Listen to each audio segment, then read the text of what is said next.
So, you're looking for an easy and flexible quiche recipe? Well, you've come to the right place. My wife Julie makes one incredible quiche, and she's going to show you here exactly how she makes it. We much prefer our quiche without any crust, but love to make it with that crisp top layer. To get things started, Julie grabs that stick of butter and a 10-inch pie dish, and she fully butters that full dish, making sure to have a nice thin layer of butter all over that dish. That's looking really good right there. Now you want to grab about 6 to 8 strips of bacon and get this fully cooked. We're actually using bacon that was left over from a different recipe, so it's already cooked.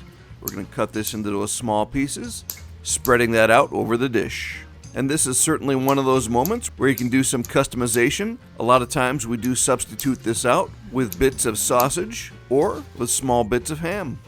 Next step here is to add in your favorite cheese.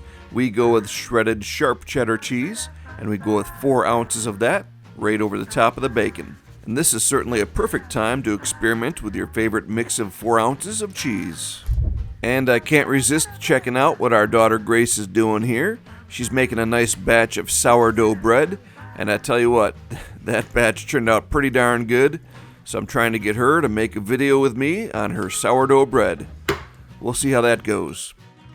But we are back to making our quiche here.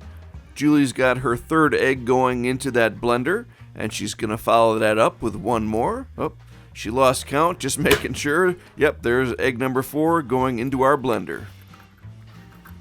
Next into the blender goes a 1/2 cup of flour, which Julie is adding right here, right into that blender.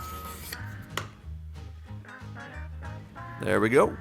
Now she's got a stick of butter. She's going to cut off 2 tablespoons of that butter, stick that right into the blender. And here's a 1/2 teaspoon of salt. And what goes with salt?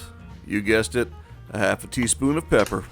And here's the perfect time to start preheating that oven to 350 degrees while we make our final preparations over here.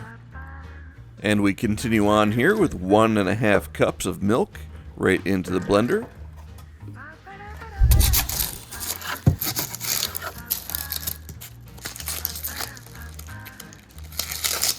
And there's 1/2 yellow onion ready for our chop wizard.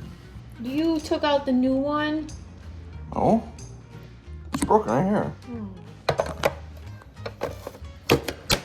So you do not need a new one. Works gloriously. And there's a little insight into our feud behind the scenes. I keep wanting Julie to use our new chop wizard for our videos, but she insists on using our broken one here still. So, hey, it's still working, I guess. At this point, you want to blend everything in that blender for 1 full minute. This is a great time to add in your own favorite ingredients, such as spinach, peppers, or tomatoes. And after that 1 full minute, we've got a lovely, creamy quiche mixture that we can pour right into our dish, right over everything else, and we're ready for the oven.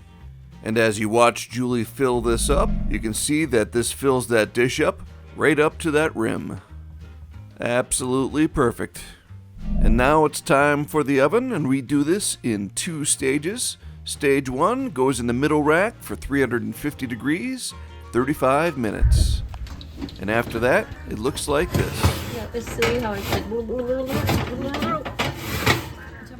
That was Julie describing how it looks a little bit jiggly. So now it goes up to 400 degrees, and this goes for about 8 to 12 minutes. And in our case, it did take 12 minutes. And we're just trying to get it to that point here where you can see it's got that nice thin brown top layer, which is a nice crispy thin skin for that top layer.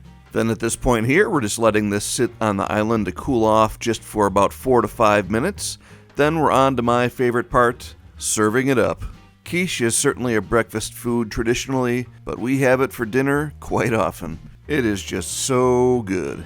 And make sure to check out the description below to see all the ingredients listed there for your convenience, along with a list of Julie's absolute favorite kitchen tools that she uses on a very regular basis. And be sure to click on this video right up here to see how Julie makes her very own banana bread. God bless.